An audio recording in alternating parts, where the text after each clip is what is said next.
hello, welcome back to a sunny Idaho. The sun is up, so should I be.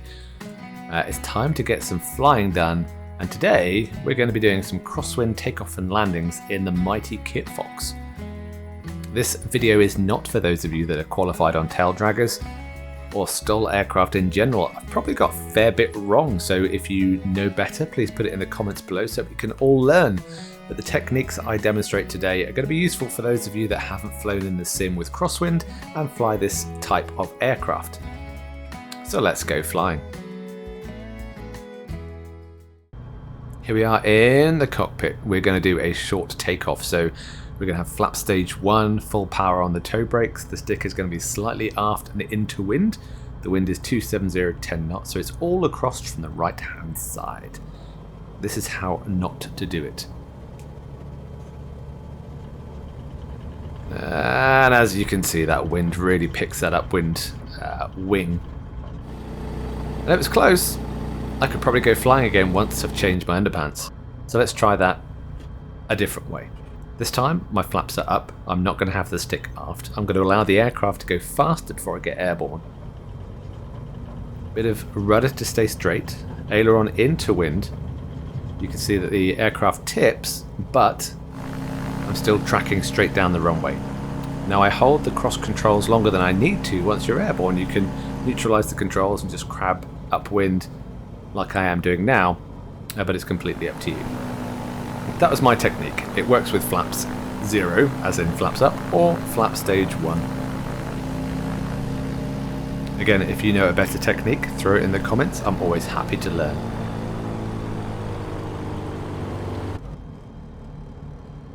Okay, crosswind approach, the crab and the cross controls. Cross controls is any time that you have your rudder input opposite to that of the aileron, i.e. left rudder, right aileron is cross controls.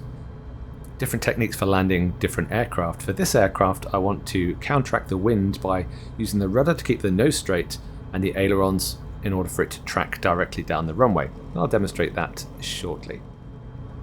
So all crosswind approaches will start with the crab technique. That is to allow the aircraft nose to stay into wind sufficient that you can fly down the length of the runway without using the rudder. You would then kick off the drift for the landing, and kicking off the drift means putting the rudder in to make the nose of the aircraft go straight. Two things are going to happen when you do that. If you kick the left rudder, the right wing goes faster and gets more lift. Therefore, it will try and lift the right wing. So you need to apply some aileron right to counteract that. So that's what I'll do now. So that works, but you can see those flags on the left-hand side getting closer. So if you see now, I've got right-hand bank. So with left rudder, keeping the nose straight, and right bank, keeping us going down the runway, the cross controls mean that I can land this aircraft pointing in the right direction. That means that the right wing or the right wheel touches down first, but that is not a problem. Not for this type of aircraft anyway. Other aircraft have different ways of landing, and I'll talk to those in a moment. So we go for another takeoff, this time demonstrating the power of the Rotax engine. You can install various engine options in this aircraft, and I went for the most powerful, of course.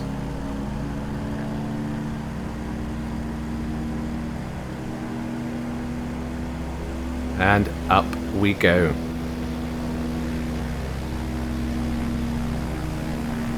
That is an incredible rate of climb. Now turning right puts me into wind, so my angle of climb is greatly increased. Excellent scenery here at Johnson Creek by Creative Mesh. Very nice indeed. And on this approach, we're going to be introducing the side slip. So I am higher than I want to be. So I can throw down the flaps. I can select idle. That helps me out. But if I need to increase my rate of descent, usually when you drop the nose, you increase your airspeed, and that might not be what you want. If you cross control, in this case, I'm going to be right rudder and left aileron. See how far over the nose is, but I'm still tracking pretty much down the runway. Now that'll introduce a lot of drag, which will control my speed and increase my rate of descent. And you can put that in for as long as you need it until you get to a decent glide path about now, and then I'm just crabbing in.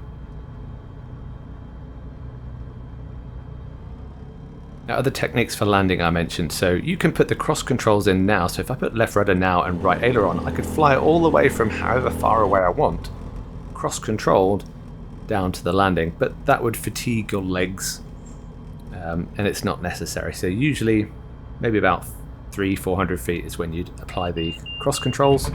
There's the landing. Now, or you can do it in the flare just prior to touchdown. Now it's time for some showboating. It's going to be a quick pattern to a landing on a single wheel, and I'll drive down the length of the runway with one wheel in the air. Why? Because I can, but also because it's good practice. Now, not in real life unless you're Bob Hoover, but in the sim it just is a way of finessing your technique of cross control. So I mentioned other methods of landing. Some fast jets you don't kick off any drift, you let the main wheels touch down with whatever drift you have applied, and then the aircraft will essentially center itself up. Some airlines, now I'm not an airline professional, so you can comment down below, but they have a maximum bank limit, so they can't cross control like you would in this aircraft. I think I've read somewhere about 5 degrees maximum bank, and if the crosswind required more than that in terms of cross controls, then they'd have to limit it. So they would kick off the drift in the flare just prior to touchdown, so that it minimize the amount of left and right travel across the runway, and they just plant it down at the runway.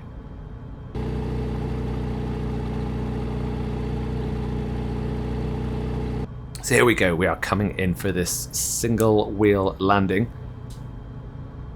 I mentioned Bob Hoover, he did it in the Shrike, I think, the 500S. He would land on one wheel for a touch and go, which is pretty cool. So kicking off the drift, getting that right wing low. Just about managed to hold the left wheel off. Keep some power applied, a little replay camera action. Lovely animation from that wheel kicking up the grass. And now we'll just cruise down the length of the runway with one wheel off. Now of course you've got to be careful with your wingtip clearance. Have a look over to the right. Yeah, I've at least got a foot and a half there. It's just a great way of practicing and, yes, showing off, but why not? I've may just apply some power. Look at that climb. So if you enjoyed this style of content, don't forget to like or subscribe. I hope it was useful and or enjoyable, and I hope you'll join me for the next video.